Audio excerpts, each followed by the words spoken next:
തെരഞ്ഞെടുപ്പ് ഫണ്ട് വെട്ടിപ്പിന് പിന്നാലെ ബി.ജെ.പിയിൽ paid seat ആരോപണവും. നിയമസഭാ തെരഞ്ഞെടുപ്പുമായി ബന്ധപ്പെട്ട 9 ജില്ലകളിൽ സീറ്റ് കച്ചവടം നടത്തിയെന്നാണ് പുറത്തുവരുന്ന സൂചനകൾ. ഘടകകക്ഷികളിൽ നിന്നടക്കം പണം വാങ്ങി സീറ്റ് കച്ചവടം നടത്തി.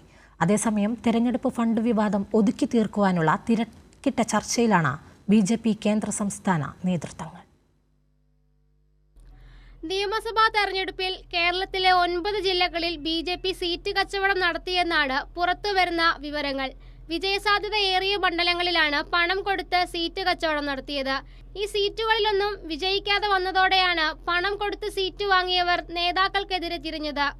എറണാകുളം, തൃശൂർ, കൊല്ലം, തിരുവനന്തപുരം, പത്തനംതിട്ട, ഇടുക്കി, കോഴിക്കോട്, കണ്ണൂർ, കാസർഗോഡ് ജില്ലകളിലാണ് ആരോപണം ഉയർന്നു വന്നിരിക്കുന്നത്.